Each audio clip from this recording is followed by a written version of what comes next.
Daniel began to notice a disturbing change in his daughter Lily. She withdrew from everyone, looked drained every morning, and spent long nights locked inside her bedroom.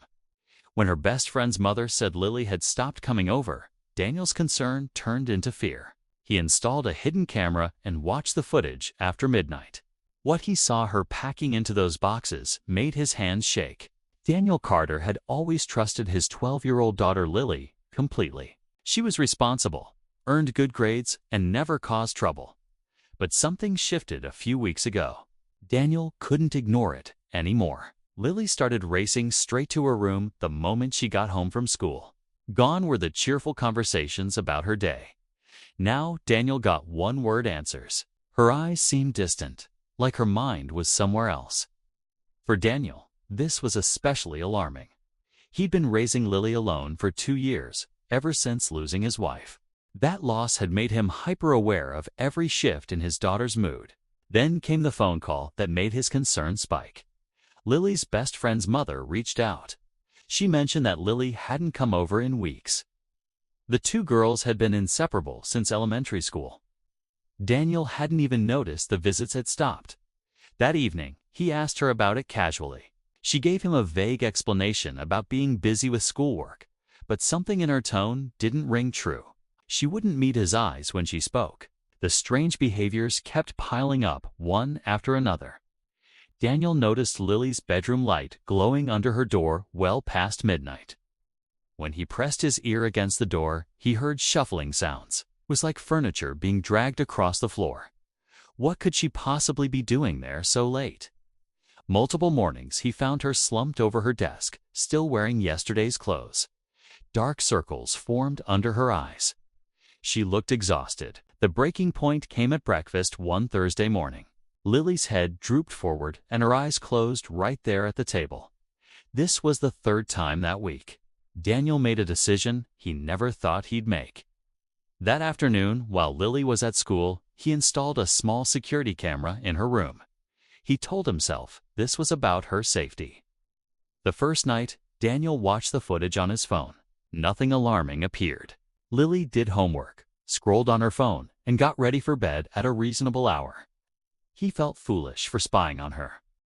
But the second night changed everything. At 10 o'clock, Lily got up from her bed. She walked to her closet and pulled out a large cardboard box.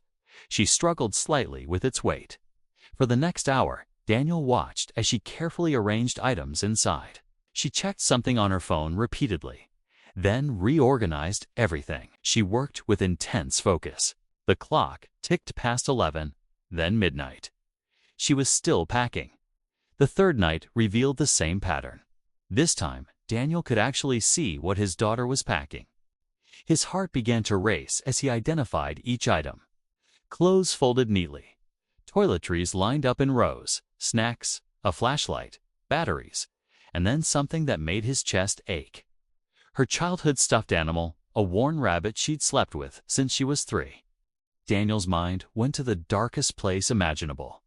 Was Lily planning to run away? The thought sent panic coursing through him. Was someone hurting her? Had she been bullied at school and kept it hidden? Had he somehow failed as a parent? Had his grief over losing his wife made him blind to his daughter's pain? He barely slept that night. His mind spun through possibilities, each one worse than the last.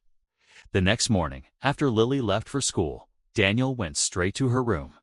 His hands trembled as he opened her closet door. Inside, he found not one box, but 3. Each was meticulously packed, sealed with tape, and labeled with dates. But they weren't labeled for running away. Each box bore a different name: Sophie, Emma, Riley. Daniel stared at the labels, confused. He recognized these as names of girls from Lily's school. But he couldn't understand what they meant or why Lily was packing boxes for them. What was his daughter involved in?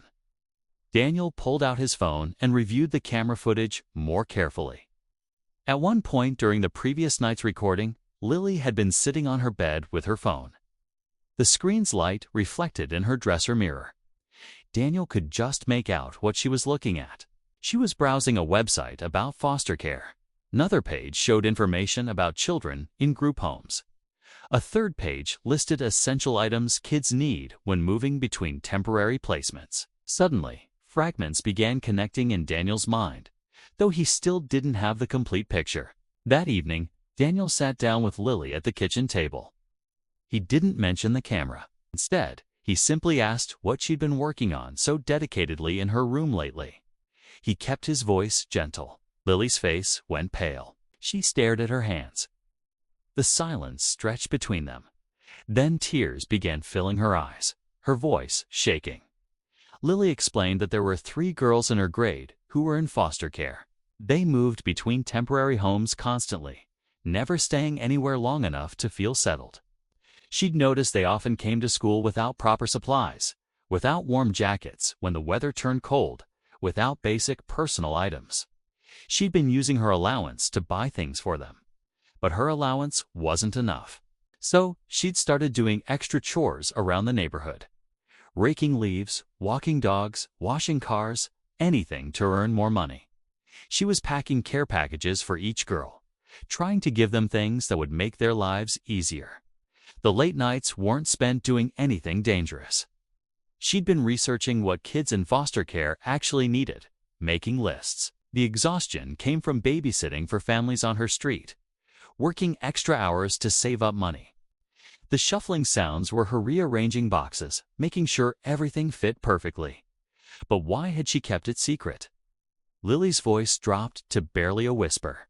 She'd been afraid to tell Daniel, worried he would think she was being naive or wasting money.